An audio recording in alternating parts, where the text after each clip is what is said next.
Shalom, muy buenas tardes. Bienvenidos una vez más al Ministerio por Amor de Sion No Callaré. Hoy vamos a compartir el estudio de la Parashá Vayetze, que es la Parashá número 7. Se encuentra en el libro de Génesis, capítulo 28, verso 10, hasta el 32.2. Y la Haftará, según la tradición sefardita, la tenemos en el libro de Oseas, capítulo 11, verso 7 hasta el 12.11. Vayetze quiere decir y salió. Y como es habitual, vamos a empezar con la escritura, que es donde nos vamos a fundamentar y ver qué es lo que sucede con Jacob cuando sale de Beersheba, ordenado por su padre. Vamos a empezar con el capítulo 28, desde el verso 10 hasta el 13, que nos dice así. Jacob pues salió de Beersheba y se dirigió a Haram, y llegado a cierto lugar pasó allí la noche, porque ya el sol se había puesto. Tomó una piedra del lugar y la puso por cabecera, y se tendió en aquel sitio. Y tuvo un sueño. He aquí una escalera apoyada en la tierra, cuya parte superior alcanzaba los cielos. He aquí los ángeles de Elohim subían y bajaban por ella. Y aquí el Eterno estaba en pie sobre ella y dijo: Yo soy Yud Hei Vav Hei, Elohim de tu padre Abraham y Elohim de Isaac. La tierra sobre la que estás tendido te la daré a ti y a tu descendencia.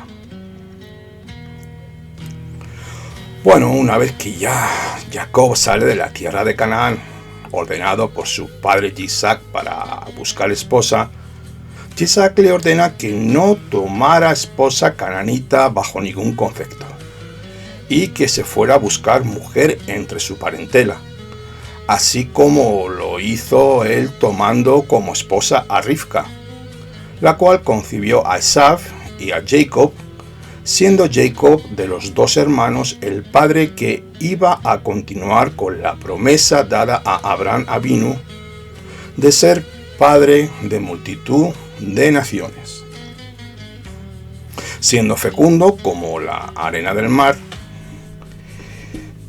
y a su descendencia también le da esta promesa que también le daría toda la tierra de Canaán, lo que sería más tarde la tierra de Israel. Nuestro padre Jacob obedece a su padre Isaac y sale de Beersheba, dirección a Padán Aram, hacia la casa de Labán, el tío de su futura esposa. Pero Jacob se detiene a descansar por la noche en cierta parte del camino, porque ya había caído el sol y se hacía de noche, y dice esto en el verso 11. Tomó una de las piedras del lugar, la puso de cabecera y se acostó en aquel lugar.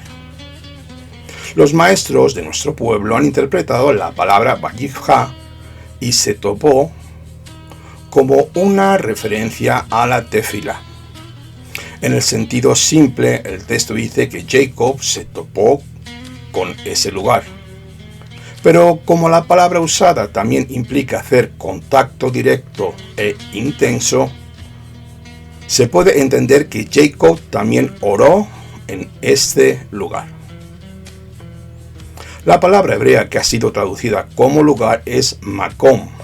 Esta palabra se repite 7 veces en este contexto y como aparece en el libro de Bereshit, capítulo 22, 3 al 4, como una referencia a Moria. No faltan rabinos que dicen que Jacob estaba durmiendo en el lugar donde iba a ser construido el futuro templo de Jerusalén.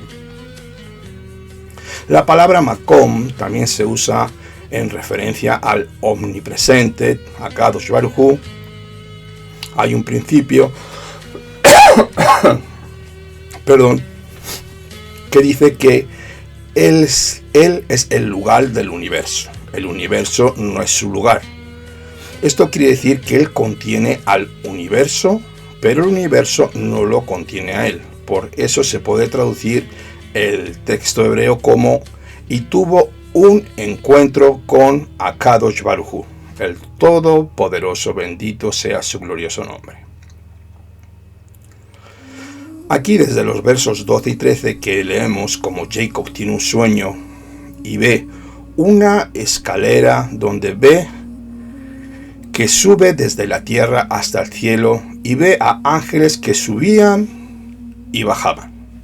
Además de esto, el Eterno estaba en estas escaleras y el Eterno le dice estas palabras a nuestro padre Jacob. Escucha lo que dice en el verso 13. Yo soy Yud He Vav Hei, Elohim de tu padre Abraham y Elohim de Isaac. La tierra sobre la que estás ascendido te la daré a ti y a tu descendencia. Aquí se confirma la experiencia de cómo se revela el Eterno a Jacob en este sueño, confirmando el pacto de Abraham e Isaac a Jacob con estas palabras, confirmándole que la tierra donde estaba durmiendo le sería dada a su descendencia de una forma incondicional. Hay varios midrashim que pueden y hablan de este evento. Uno dice que eran los Malachim, los ángeles de los 4 imperios futuros, que iban subiendo por la escalera para luego caer y así perder su poder sobre el pueblo judío. Hay otro midrash que dice que la escalera representaba la rampa del altar en el templo y los ángeles eran los sacerdotes que subían y bajaban por él. El mismo midrash dice que la escalera en el monte Sinaí, donde subían y bajaban Moshe y Aarón. Rashi dice, basado en un midrash, que los malachim que subían al cielo eran los de la tierra de Israel, los cuales ya no podían acompañar a Jacob en el extranjero y por eso vinieron otros ángeles en su lugar. Las escrituras nos enseñan que nuestras tefilot, nuestras oraciones, hacen que los ángeles del Eterno sean enviados por él. Tenemos el ejemplo en el libro de Daniel, para que lo tengamos como lectura donde apoyarnos. Daniel 10:12 nos dice así. Entonces me dijo, no temas, Daniel, porque desde el primer día en que te propusiste en tu corazón entender y humillarte delante de tu Elohim, fueron oídas tus palabras, y a causa de tus palabras he venido. Si no oramos por las personas que el Eterno ha puesto en nuestros corazones, estamos parando la actividad divina sobre ellos. Akadosh Baruj Hu se ha hecho dependiente de ti para que ores, y así él envía a sus emisarios para intervenir en la tierra. La escalera que vio Jacob es el Mashiach, como está escrito en el libro de Juan 14:6, lo cual voy a leer para ti. Yeshua le dice, yo soy el camino y la verdad y la vida. Nadie viene al Padre sino por mí. También Juan 1:51 nos dice esto. Y le dice, en verdad os digo que veréis el cielo abierto y a los ángeles de Dios subiendo y bajando sobre el Ben Adam. Esto muestra que el Mesías es la escalera que vio Jacob. Por medio de él tenemos acceso al Padre y por medio de él nuestras oraciones llegan al cielo, como está escrito en Yohanan 14, capítulo 16, del 24 al 26, Hasta ahora nada habéis pedido en mi nombre. Pedid y recibiréis, para que vuestro gozo sea completo. Verso 26. En ese día pediréis en mi nombre, y no os digo que yo rogaré al Padre por vosotros. En los versos 16 y 17 nos dice esto. Despertó Jacob de su sueño y dijo, ciertamente el Eterno está en este lugar y yo no lo sabía. Y asustado añadió: «¡Cuán terrible es este lugar! Esto no es sino la casa de Elohim y puerta de los cielos». En este verso 17 se habla de la casa de Dios, Betel, y la puerta al cielo en relación con esta escalera. Entonces tenemos tres cosas. Primeramente, la escalera, la casa y la puerta. La casa de Dios que está en el cielo es proyectada en el tabernáculo y los templos que estaban en la tierra. Allí encontramos tres niveles de santidad: el atrio, el lugar santo y el lugar santísimo. Cada nivel tiene una puerta de entrada. Estos tres niveles son reflejados en las manifestaciones espirituales para los que están en el ministerio de Melquisedec por medio de la resurrección del Mesías Yeshua. Estos tres niveles son reflejados en las manifestaciones espirituales para los que están en este ministerio. Yeshua, de nuestro Adón Yeshua. En 1 Corintios, capítulo 12, verso 14, hay una enseñanza muy extensa y preciosa para todos los creyentes sobre este tema.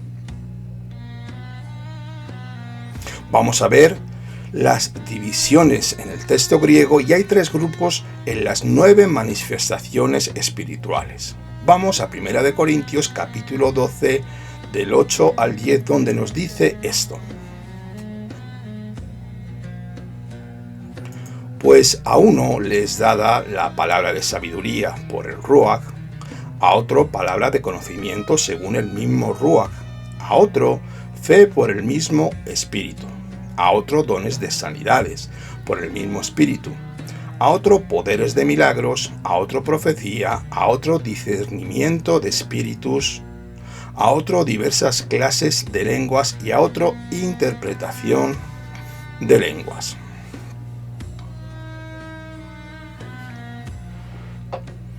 Tenemos estas manifestaciones sobrenaturales divididas en tres grupos, a cada uno correspondiente a las tres divisiones del Mishkan, como ya lo hemos estudiado en otros estudios, pero hoy lo vamos a seguir aprendiendo para la edificación personal de nuestro espíritu. Pues esta es la mejor forma de aprender, repetir y meditar en la bendita Torá, la cual está escrita hasta que se nos quede bien grabada en nuestro espíritu. No es para que nuestro intelecto y nuestro ego crezca, ni mucho menos. Todo lo contrario, es para que nuestro hombre interior sea fortalecido para que podamos recibir la revelación del Eterno por medio de su escritura.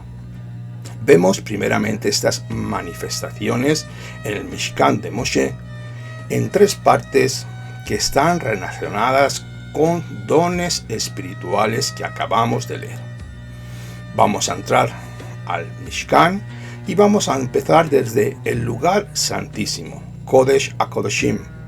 Primeramente tenemos la palabra de sabiduría por el Espíritu, el cual es el propiciatorio, y la segunda, la palabra de conocimiento según el mismo Espíritu. Así nos dice Rabbi Shaul, que es el arca con las tablas. Salimos del lugar santísimo y estamos en el lugar santo.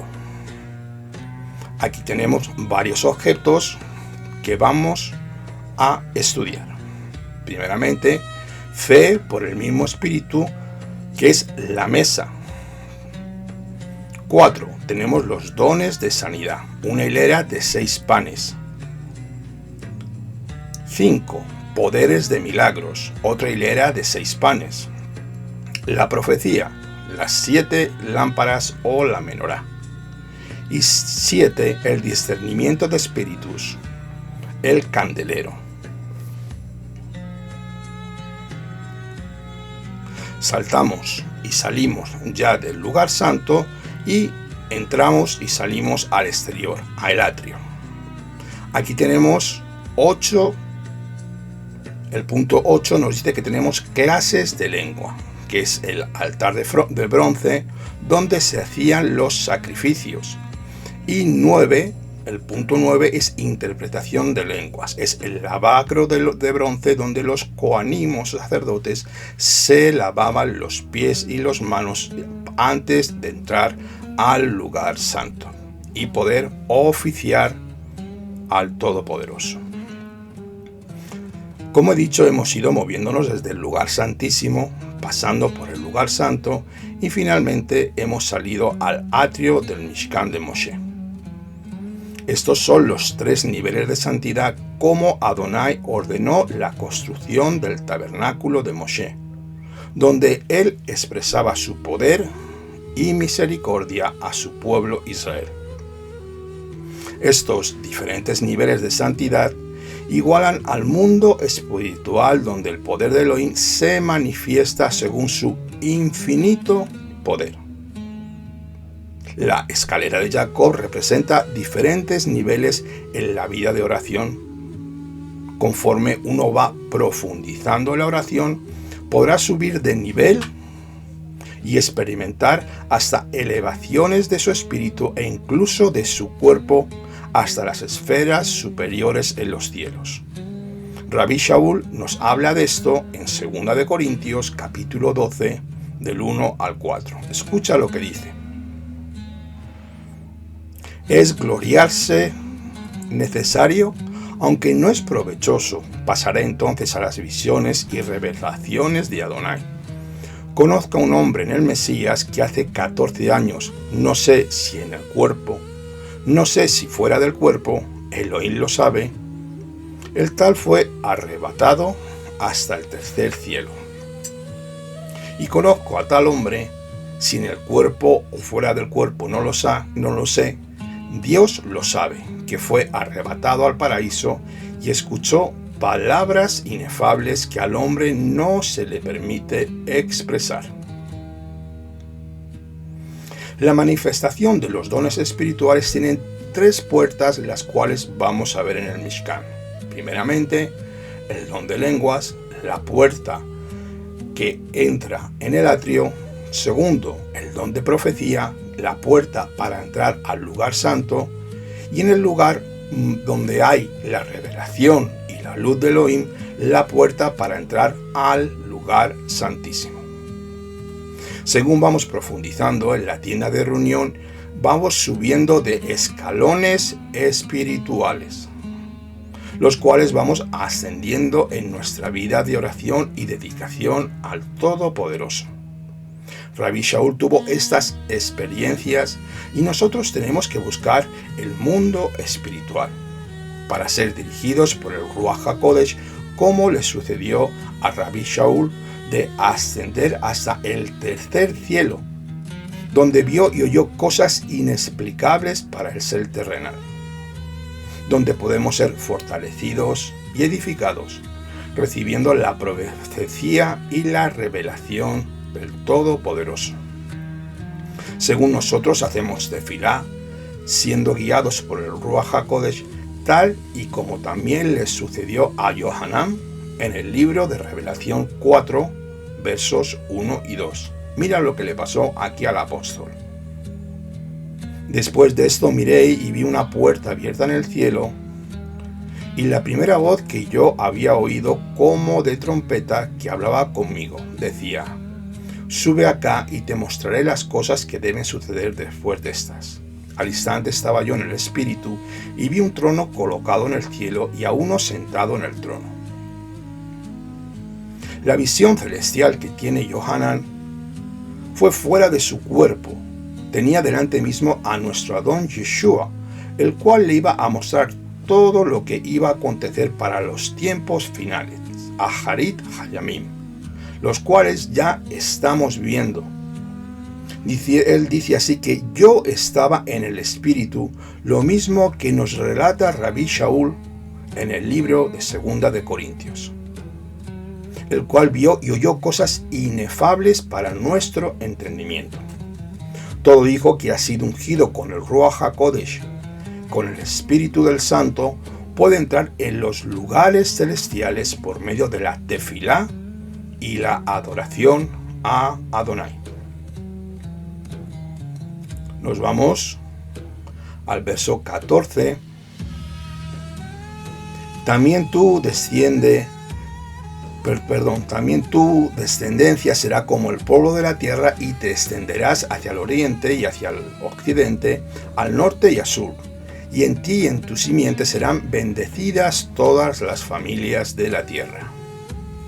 La descendencia de Jacob solo es comparada como el polvo de la tierra y la arena del mar, nunca como las estrellas de los cielos. Isaac está relacionado con las estrellas y Jacob con el polvo de la tierra, y también como la arena del mar, que será incontable.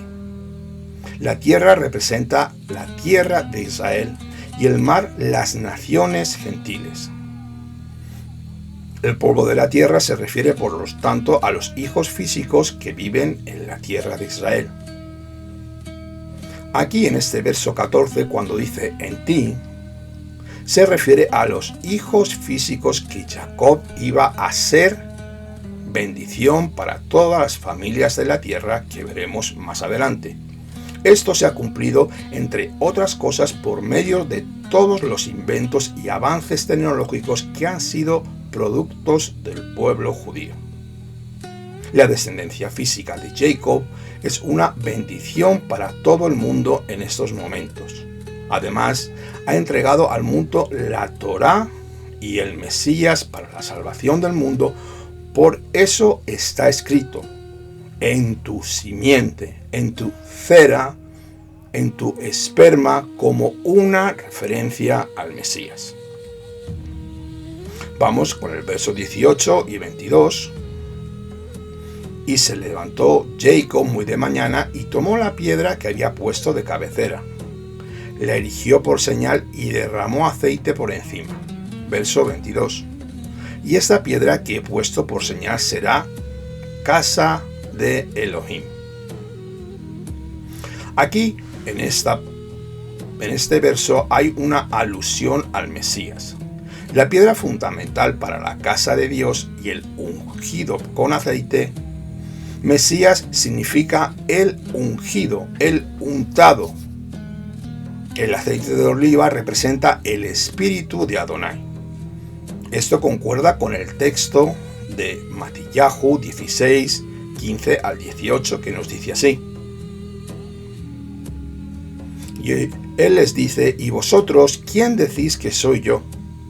Respondiendo, Simón Kefa dijo: tú eres el Mesías, el Hijo del Dios viviente. Y Yeshua respondiendo le dijo: dichoso eres, Simón Kefa, hijo de Jonás, porque esto no te lo reveló carne ni sangre, sino mi Padre que está en los cielos.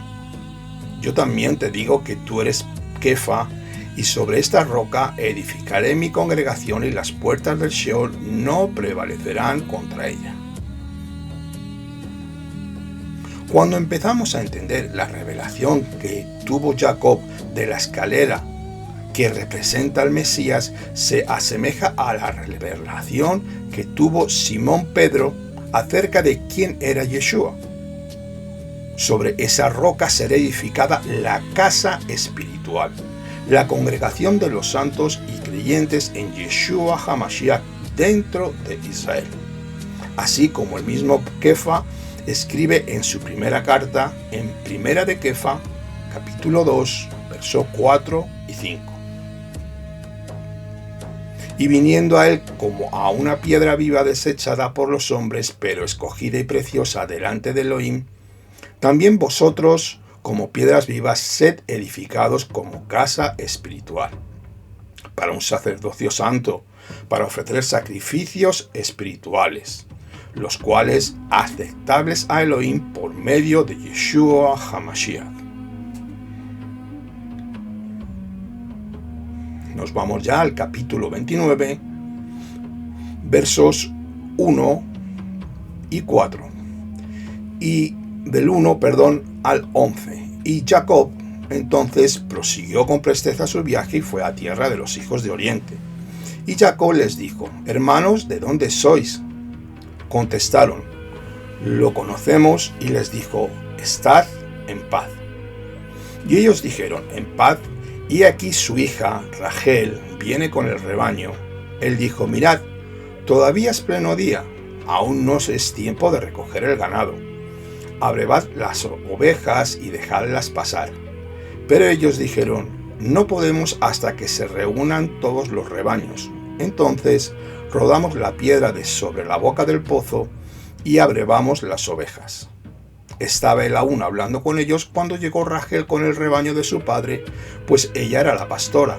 Y sucedió que cuando Jacob vio a Rachel, hija de Labán, hermano de su madre, y él el rebaño de Labán, hermano de su madre, Jacob se acercó y rodó la piedra de sobre la boca del pozo y abrevó el ganado de Labán.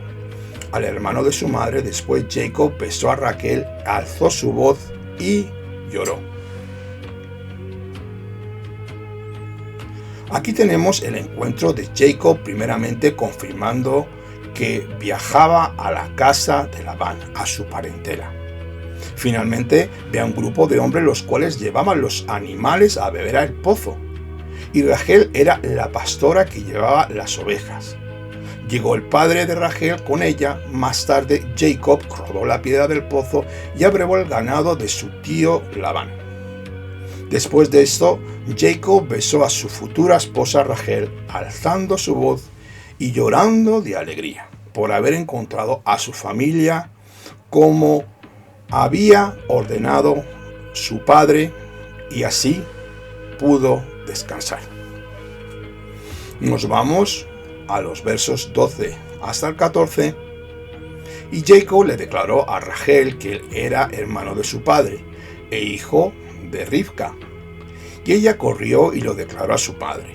Aconteció que cuando Labán oyó la noticia acerca de Jacob, el hijo de su hermana, corrió a su encuentro, lo abrazó y lo besó efusivamente, y lo llevó a su casa, y él contó a Labán todas estas cosas. Y Labán le dijo: ciertamente hueso mío y carne mía eres, y habitó con él los días de un mes.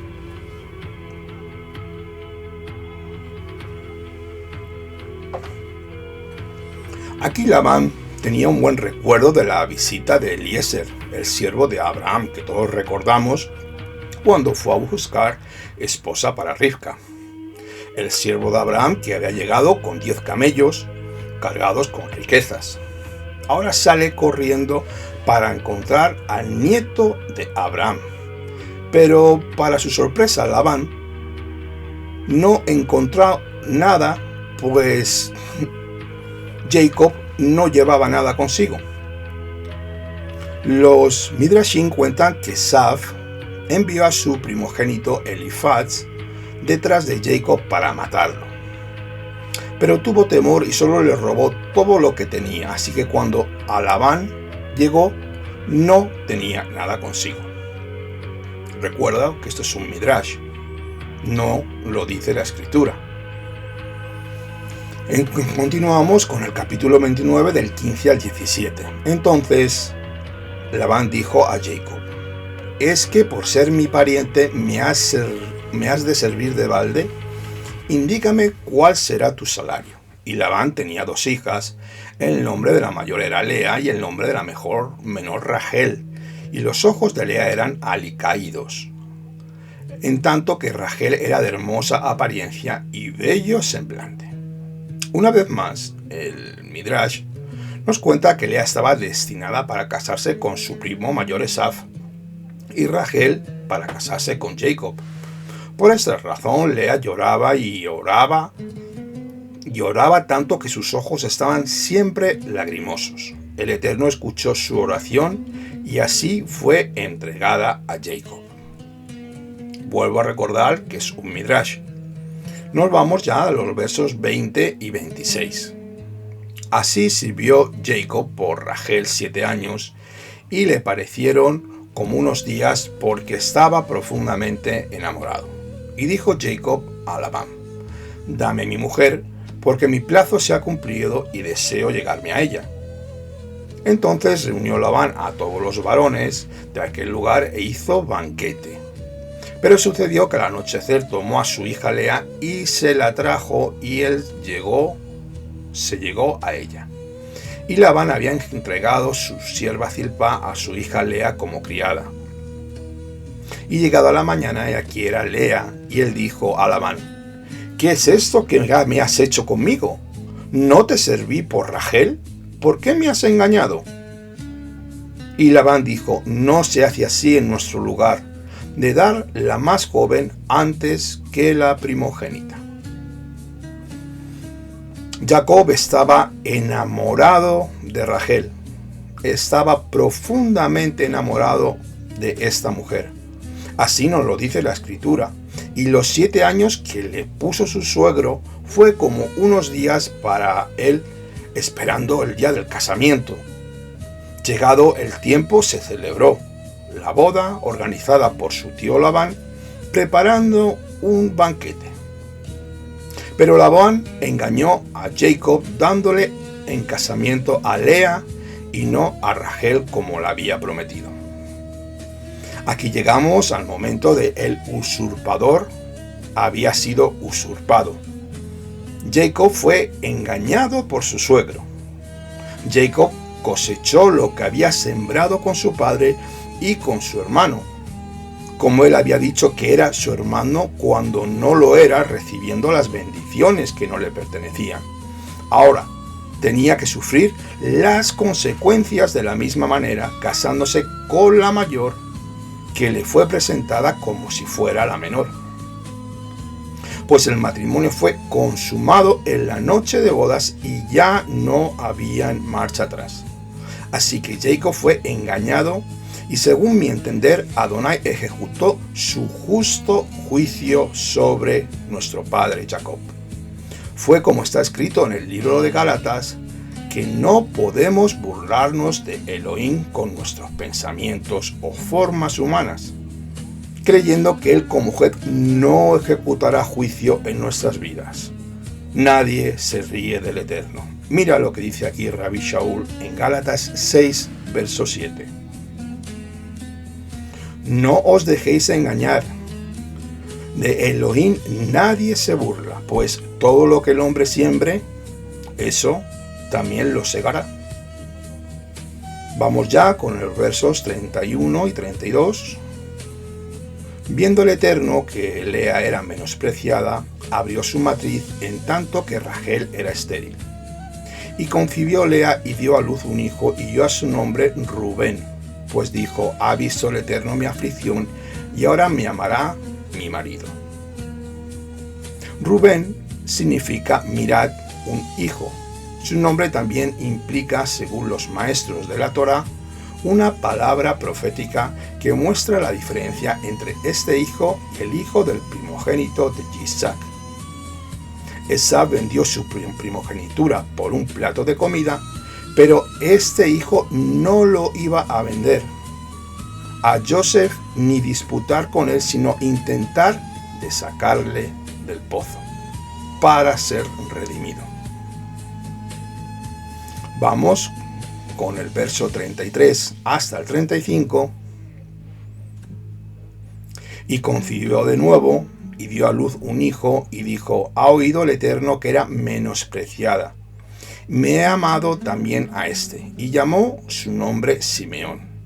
Y concibió otra vez y dio a luz a un hijo y dijo: esta vez mi marido se sentirá ligado a mí, pues le ha dado a luz 3 hijos. Por lo tanto, llamó su nombre Leví. Y aconteció una vez más que dio a luz un hijo y dijo: esta vez alabaré al Eterno, por tantos llamaré su nombre Yehudá. Y dejó de concebir. Vamos a ver aquí el significado de los nombres de estos 3 hijos. El segundo hijo fue llamado Simeón, que significa el que escucha. En el verso 34 nos habla de Leví, que quiere decir el adherido. Y el cuarto hijo es Yehudá.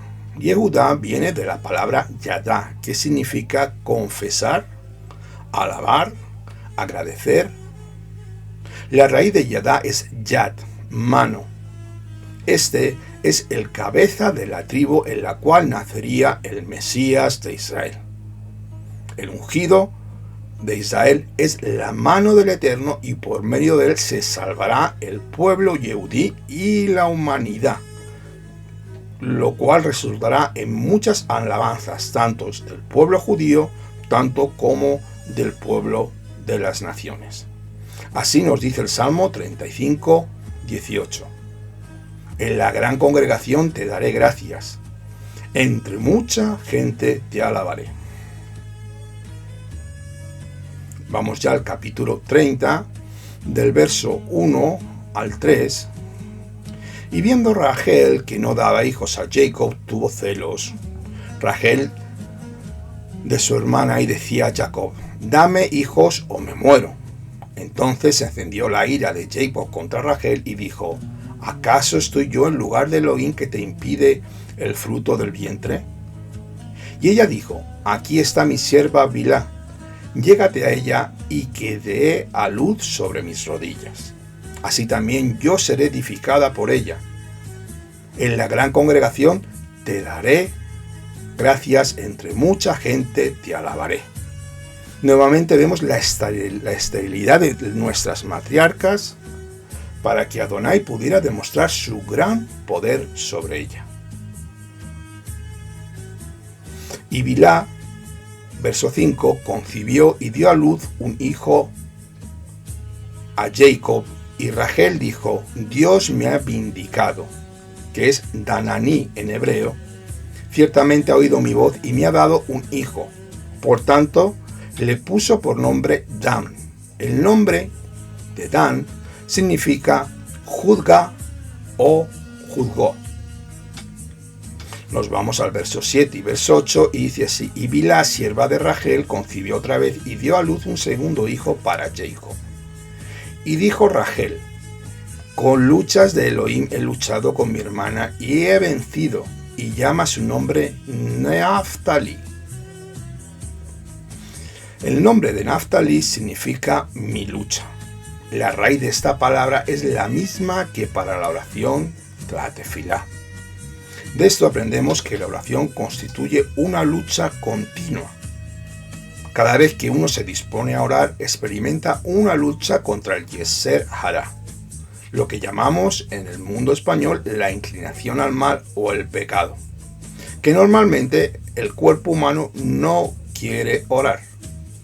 También hay fuerzas espirituales que colaboran y nos susurran y nos empujan a la inclinación al mal, y que se oponen a nuestras oraciones y son notadas cuando oramos.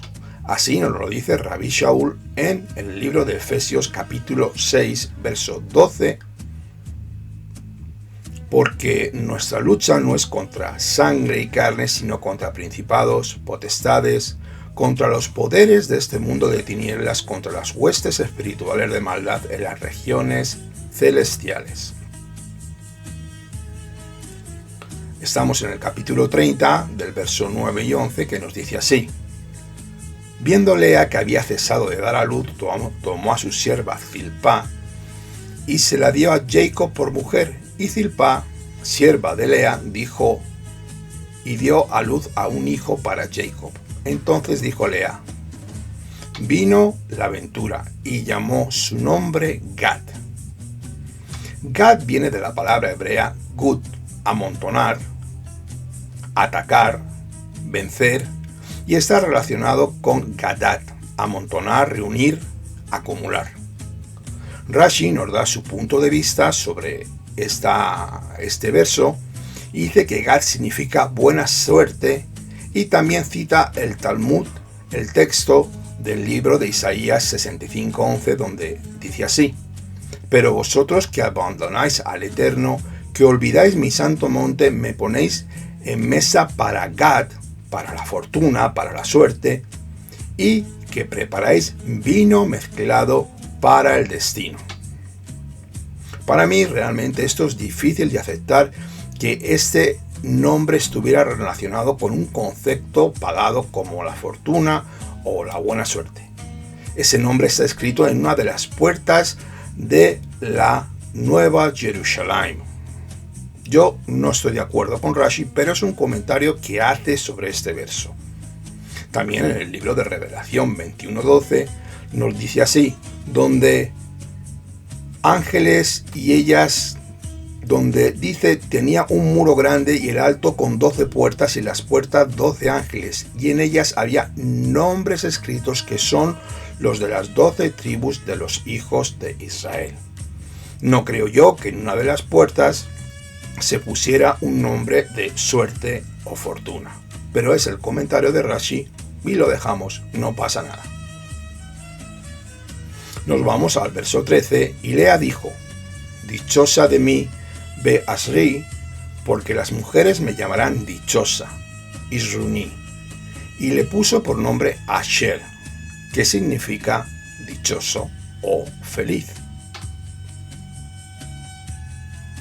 En los días de aquel momento, tener hijos y ser una mujer fecunda era lo más importante para el marido, pues si una mujer era estéril, era considerada como maldición. Así que vemos como los hijos de tanto de Lea como de las concubinas o las siervas de Rachel van trayendo a las 12 tribus de Israel. Continuamos con el verso 14. Fue Rubén en los días de la cosecha del trigo y halló mandrágoras en el campo y las trajo a su madre Lea. Entonces Rachel dijo a Lea, dame, te ruego de las mandrágoras de tu hijo. La palabra hebrea que ha sido traducida como mandrágoras es dudaim, que nuevamente Rashi nos dice que significa jazmines o violetas que despiden una fragancia agradable que induce al buen ánimo. También lo encontramos en el libro del Cantar de los Cantares, capítulo 7, 14. La identidad exacta de esta planta es desconocido. Otros la identifican como mandrágoras que son consideradas con fertilizantes. Otras propuestas son la flor de la higuera y la manzana. Nos vamos ya a los versos 17 y 20 del capítulo 30. Que escuchó el Eterno a Lea, y ella concibió y dio a luz al quinto hijo a Jacob. Y Lea dijo, Elohim me ha dado mi recompensa porque di mi sierva a mi marido y le puso por nombre Yisahar. Concibió Lea otra vez y dio a luz al sexto hijo a Jacob y Lea dijo, el Eterno me ha favorecido con una buena dote. Ahora mi marido vivirá conmigo porque le he dado 6 hijos y le puso por nombre Zabulón. Aquí se menciona el número de los 2 últimos hijos de Lea, de la primera esposa de Jacob. Esto nos da pie a relacionar los 7 hijos de Lea con la historia del mundo. Los 2 primeros hijos corresponden a los 2 primeros milenios de la historia desde Adán hasta nuestro padre Abraham. Reubén representa la creación de los hombres y Simón representa la respuesta de las oraciones que subieron al cielo durante el segundo milenio, en el diluvio y puesto por nuestro padre Abraham. Los 2 hijos siguientes representan los 2000 años entre Abraham y Yeshua. Allí se instituyó el ministerio levítico y la casa de Yehudá de la cual vienen los judíos. Fue la única que sobrevivió los ataques de los enemigos.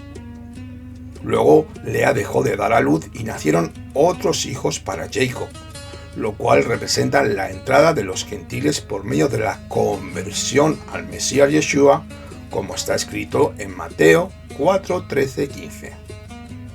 Dice así: y saliendo de Nazaret fue y se estableció en Cafarnaum, y estando junto al mar en la región de Zabulón y Naftalí, para que se cumpliera lo dicho por medio del profeta Isaías cuando dijo: tierra de Zabulón y tierra de Naftalí, camino del mar al otro lado del Jordán, Galilea de los gentiles. En el verso 21 nos dice así: Después dio a luz una hija y le puso por nombre Dina. Dina es la forma femenina de Din, que significa juicio o justicia. Dina es el séptimo hijo de Lea y representa el reino mesiánico. Esto significa que antes del séptimo milenio el reinado mesiánico para cada uno de los justos y todas las naciones gentiles serán juzgadas conforme a sus obras, como está escrito en el libro de Daniel capítulo 7 del 26 al 27.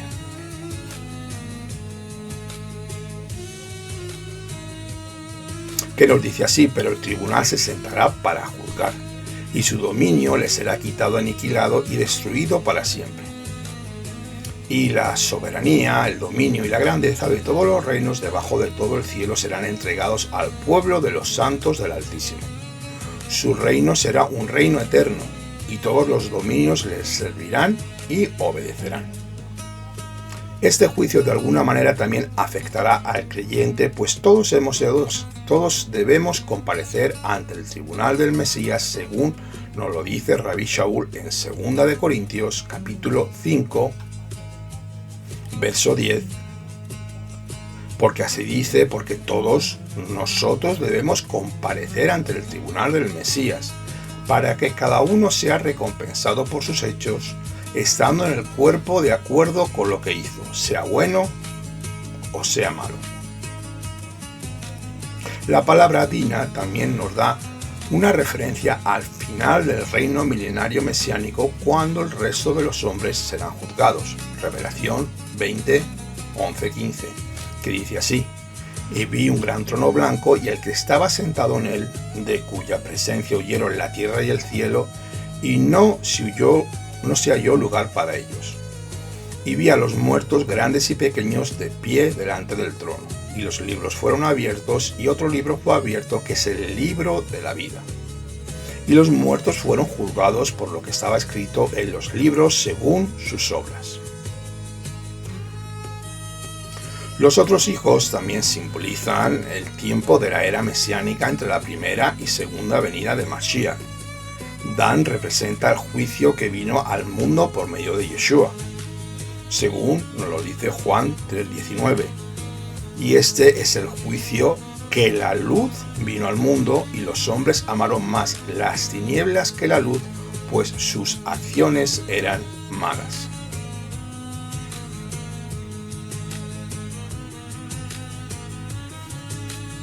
Naftalí. El nombre Naftalí representa la lucha entre hermanas que vino después de la muerte de los apóstoles con la formación del cristianismo, como ese sistema religioso separado de aquella forma del judaísmo de nuestro Adón Yeshua HaMashiach, nunca lo olvides.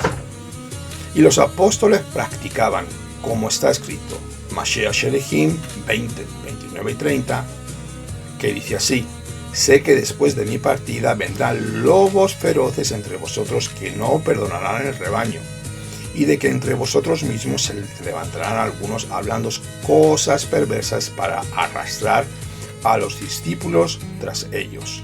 Aquí nos lo dice Rabbi Shaul. Gad también representa las congregaciones de muchos gentiles que abrazan la fe en el Mesías de Israel. Gilel 2, 29 y 32 nos confirma eso.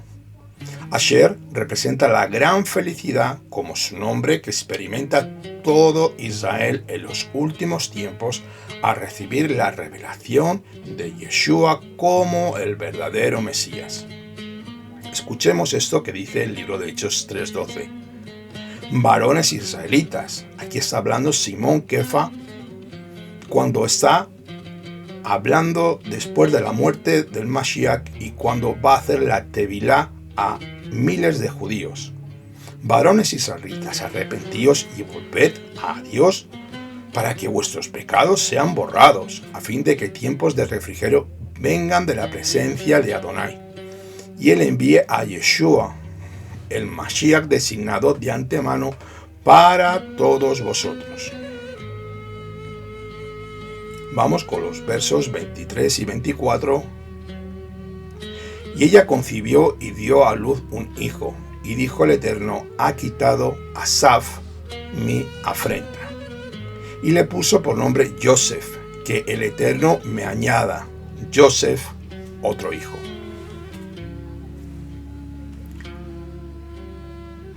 El nombre Rachel, que significa oveja, dio a luz a Joseph, que significa el Cordero de Elohim, el Mesías, el Ben Yosef, el siervo sufriente. Esto lo hemos hablado muchísimas veces. El nombre Joseph viene de la raíz Yasaf, que quiere decir añadir, y hace juego con la raíz de Asaf, que significa tanto quitar como añadir. Esto significa que el papel de Yeshua HaMashiach, del ungido de Dios, implica tanto el derecho de quitar como añadir. Por un lado habla de su muerte y resurrección, y por el otro lado habla de su misión de quitar el pecado y la muerte. Luego añadirá a gentiles dentro del pueblo escogido. Esto se ve también reflejado en la vida de Joseph, que vino para salvar al mundo y a los Bené Israel en la tierra de Mizraim, y causar que 2 tribus más fueran conocidas e introducidas en Israel, sus hijos Efraín y Manashe. Nos vamos al verso 39 del capítulo 30. Y así se apareaban los rebaños junto a las varas, y los rebaños tenían crías rayadas, moteadas y manchadas. Aquí estamos viendo la picardía y la prosperidad de nuestro padre Jacob. Este texto no ha sido puesto para dar una clase sobre la genética ni biología de los animales. La genética de los rebaños no cambia según el tiempo de estímulos exteriores. La Torá nos da una lección de cómo lo sobrenatural se introduce en el mundo natural mediante la colaboración entre el hombre y Elohim. El hombre hace un acto natural y el Eterno responde con un acto sobrenatural de misericordia. Este principio se encuentra en todas las Escrituras. Para hacer milagros lícitos hay que tener una buena e íntima relación con el Padre de la Luz y una revelación de lo que Él está haciendo y cuál es su perfecta voluntad. El que colabora con Él tiene éxito en todo. Además, para no ser reprobado en el día de juicio hay que practicar lo sobrenatural a base de 2 cosas. Una relación íntima con el Mesías Yeshua y la obediencia a la Torá de Moshe, tal y como está escrito. Hay una palabra griega que fue traducida como iniquidad, es anomia, y significa sin ley o la violación de la ley.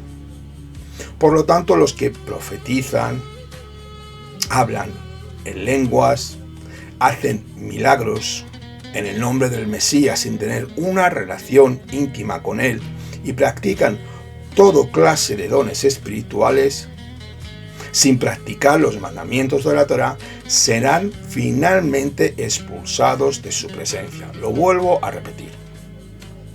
Para todos aquellos que profetizan, que hacen milagros, que hacen sanidades, que hablan en lenguas y todo tipo de dones espirituales, los cuales los utilizan y no practican los mandamientos de la bendita Torá, serán finalmente echados de su presencia, y lamentablemente serán muchos.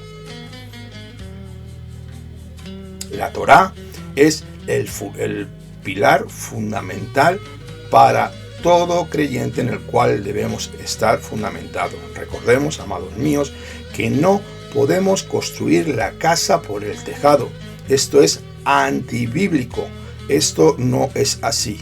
Y tú no puedes sostenerte sobre una casa que no tiene fundamento. Nos vamos con el verso 13, ya nos vamos al capítulo 31. Y dice así, verso 13: Yo soy el Elohim de Betel, donde tú ungiste un pilar, donde me hiciste un voto. Levántate ahora, sal de esta tierra y vuelva a la tierra donde naciste.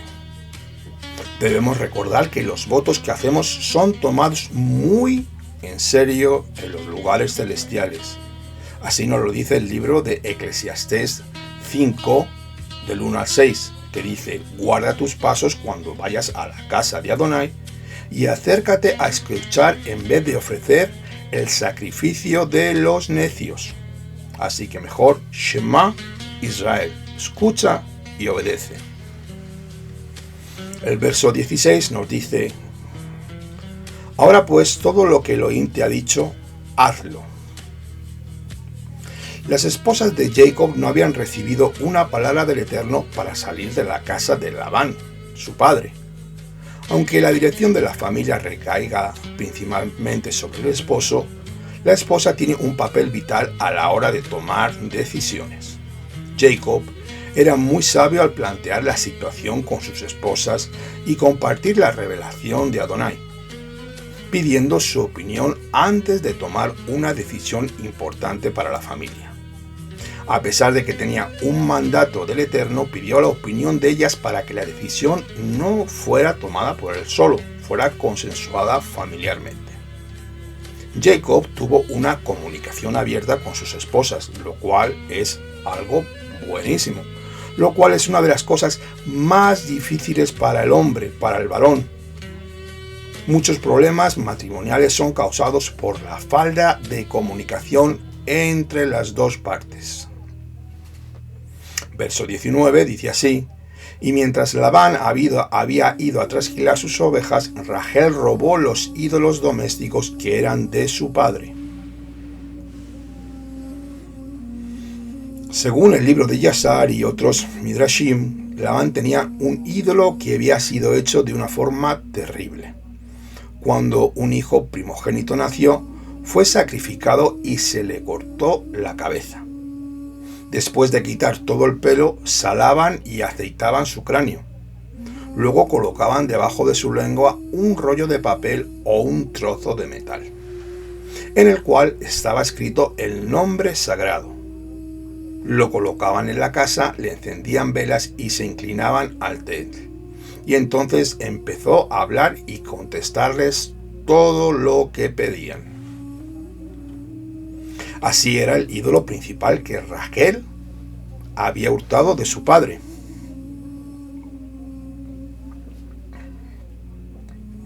Lo cierto es que la Torá dice que Rachel hurtó, robó, y el robo trae maldición.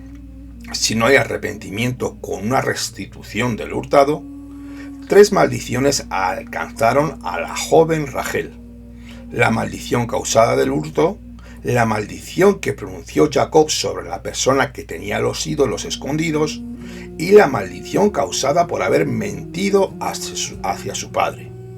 Estas maldiciones causaron su muerte prematura en el momento de su segundo hijo Benjamín.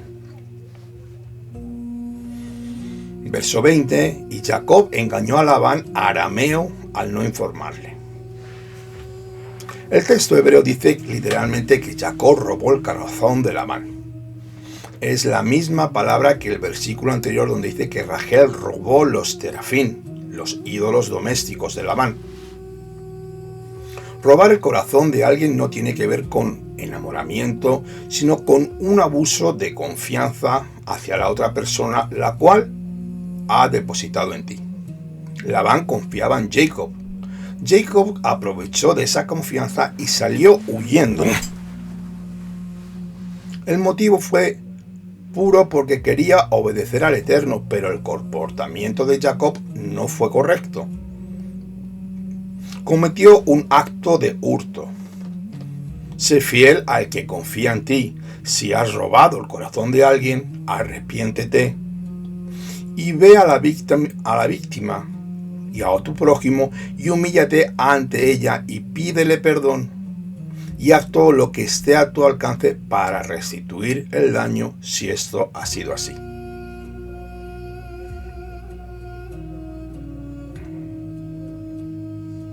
Vamos con el verso 30.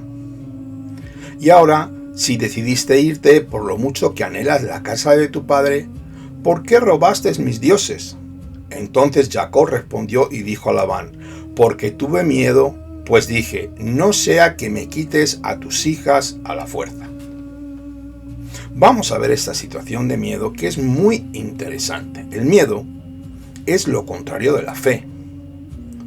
Jacob había tenido una palabra del Eterno y esa palabra era más que suficiente poderosa para producir confianza en su corazón. Pero su temor por Labán fue superior y tomó una decisión por temor. Las decisiones tomadas por miedo nunca son buenos. Traen malas consecuencias. Labán podía haber hecho daño a Jacob, pero el Eterno tuvo misericordia de él e intervino sobre este hecho con gran manera. Nos vamos al verso 35. Y ella dijo a su padre: no se enoje mi señor porque no pueda levantarme delante de ti. Estoy con lo que es común entre las mujeres, y él buscó pero no encontró los ídolos domésticos. Aquí vemos a Rachel de una forma muy respetuosa de hablar con su padre. Adoní, mi señor, además pide perdón por no levantarse ante él, lo cual constituye una falta de respeto. Vamos al verso 42 del capítulo 31. Si el Elohim de mi padre, Elohim de Abraham y temor de Isaac no hubiera estado conmigo, ciertamente me hubieras enviado ahora con las manos vacías. Pero Elohim ha visto mi aflicción y la labor de mis manos, y anoche hizo justicia. Vamos a preguntarnos por qué Jacob menciona a Dios como el temor de Isaac. ¿Qué fue lo que más había impactado la vida de Jacob en su padre? ¿Su temor a Dios?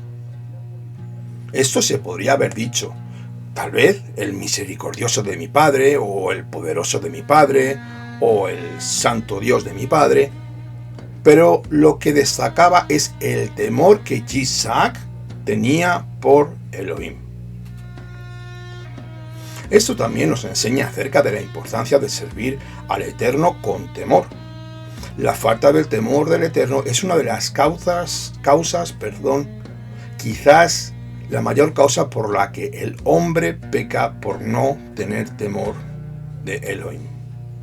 Sin duda alguna debemos reflexionar sobre este punto, el cual nos puede librar de muchos males, pues el temor del Eterno es para librarnos de todas las adicciones que destrozan nuestras vidas como creyentes. Pecados de todo tipo que cada día aumentan con las nuevas tecnologías y las nuevas modas, llevándonos a mundos totalmente ficticios, pero donde el ser humano puede vivir en una cárcel virtual o en un mundo donde nadie nos ve, podríamos decir entre comillas, esclavizados, subyugados a toda la lista de pecados que ya conocemos. Pero cuando nuestro espíritu vive día tras día en el temor de Elohim, podemos fluir como las aguas de los manantiales que limpian y fluyen con el Ruach Adonai en nuestras vidas. Aunque no perfectas, pero sí con las bondades del temor del Elohim de Israel según la bendita Torah. Pues es un temor limpio que resucita a todo ser humano, volviéndole a los lugares verdaderos de reposo y santidad, al cual todo creyente necesita, con un grande galardón para todas nuestras vidas. El Salmo 119, 9 a 11 nos dice esto: el temor de Adonai es limpio, que permanece para siempre. Los juicios del Eterno son verdad, todos justos, deseables más que el oro, y más que mucho oro, afinado y dulces más que la miel, y que destila del panal. Tu siervo es además amonestado con ellos, en guardarlos hay grande galardón. Nuestro Adón Yeshua también hace una puntualización sobre el temor al Eterno.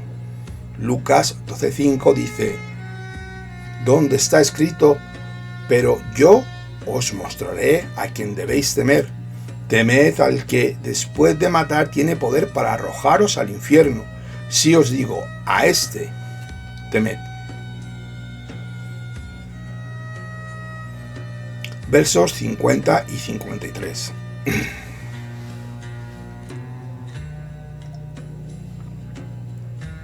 Labán le dijo a Jacob: si maltratas a mis hijas o si tomas mujeres además de mis hijas, mira, Elohim es testigo entre tú y yo. Nadie hay con nosotros. Y dijo Labán a Jacob: he aquí este montón y fíjate la estela que he erigido entre tú y yo. Sea testigo este montón y sea testigo la estela de que no pasaré de este montón hacia ti, ni tú pasarás de este montón ni de esta estela para mí. Los dioses de Abraham y los dioses de Nacor, dioses de sus padres, juzguen entre nosotros. Pero Jacob juró por el temor de Isaac, de su padre. Después de todo esto, lo que había sucedido, y cómo Jacob escapaba de su suegro con su mujer, con sus hijos, con sus rebaños, donde Labán reclamaba que todo era suyo: el ganado, los nietos, sus hijas, las siervas. Hacen finalmente un pacto entre los dos, marcando la tierra, que no cruzarían esa delimitación que habían hecho con las piedras. Esto lo tenemos en el verso 45. Nuevamente Labán recuerda a Jacob de tratar bien a sus hijas, poniendo por testigo a Elohim primeramente, delimitando la tierra, que ninguno de los dos cruzaría esas líneas. Pero Labán jura por sus dioses y Jacob, según el verso 53, los dioses de Abraham y los dioses de Nacor, dioses de su padre, juzguen entre nosotros. Pero Jacob juró por el temor de Isaac, su padre. Nuevamente, Jacob sabía muy bien quién era el que mandaba y tenía el control de todas las cosas.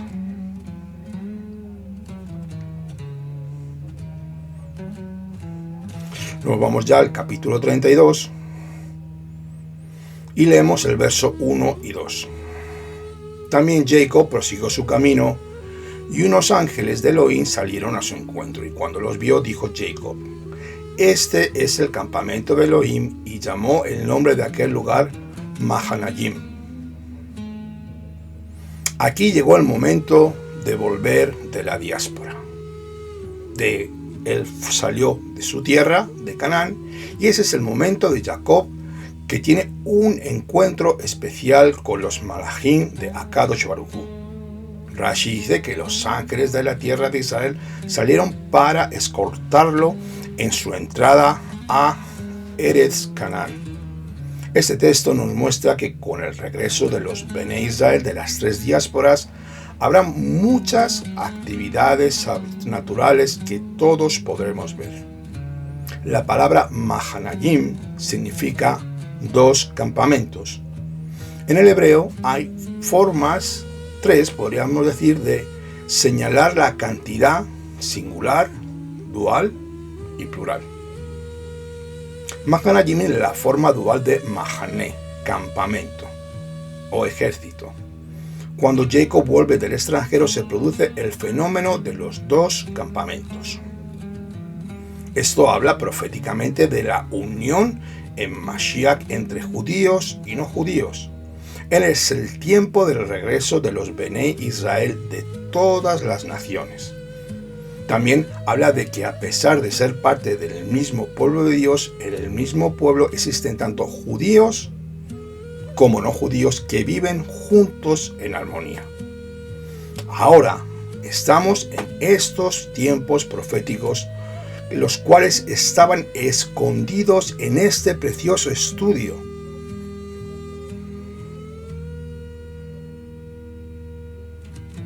Mashiach está escondido dentro de cada porción semanal, el cual nos alumbra siempre hacia su reinado mesiánico, el que será aquí en la tierra, algo que todos esperamos con su regreso.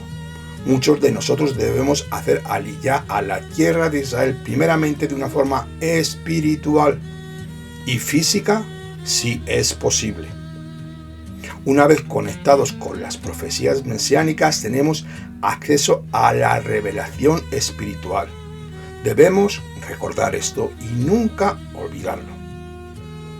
Así que la escalera de Jacob apunta a la casa de Elohim que está en los cielos, la cual es proyectada en el tabernáculo de Moshe y en los templos que estaban en la tierra. Esos 3 niveles son reflejados en las manifestaciones espirituales para los que están en el ministerio sacerdotal por medio de la resurrección del Mesías Yeshua. Amados hermanos, hasta aquí hemos llegado con este estudio de la Parashá Vayetze. Espero que ese estudio te haya gustado, que haya sido de edificación, que haya fortalecido tu espíritu. Por favor, si te ha gustado este estudio, dale al like, dale al me gusta, comparte con tus amigos y hermanos, y si te quieres suscribir a nuestro canal, eres más que bienvenido. Así que ánimo, porque no luchamos contra carne ni sangre, sino contra principados y huestes espirituales de maldad. Luchamos contra los mundos celestes, pero somos más que vencedores en Yeshua HaMashiach. Recuerda que no solamente operamos en el mundo físico, sino también que ese mundo espiritual, como la escalera de Jacob, que representa a Yeshua, tenemos acceso con los dones por la unción del Ruach HaKodesh en nuestras vidas. Ya con esto quiero terminar. Quiero daros gracias. Por favor, si tenéis alguna duda, alguna pregunta, sencillamente escribidnos un correo electrónico. Y ahora vamos a hacer ya tefilá, vamos a entrar en la oración y vamos a dar gracias al Todopoderoso.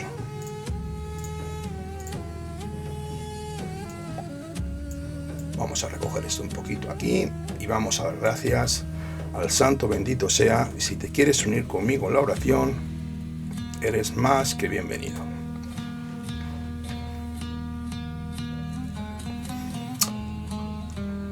Dios de Abraham, de Isaac y de Jacob, te damos gracias en esta tarde, Señor, por esta preciosa enseñanza donde tú nos has mostrado, Señor, la verdad de tu reino, la verdad de aquel que había de venir, Yeshua HaMashiach, el cual está representado en cada uno de los enviados de tu pueblo, Señor, de todos los profetas, los patriarcas, Señor, que Yeshua aparece en cada parte de la Escritura. Te damos gracias, Señor, por la revelación, Señor, porque nosotros solamente somos hombres, somos luminarias que intentamos brillar de una forma correcta delante de ti, porque ninguno somos perfectos y tú nos vas perfeccionando día a día.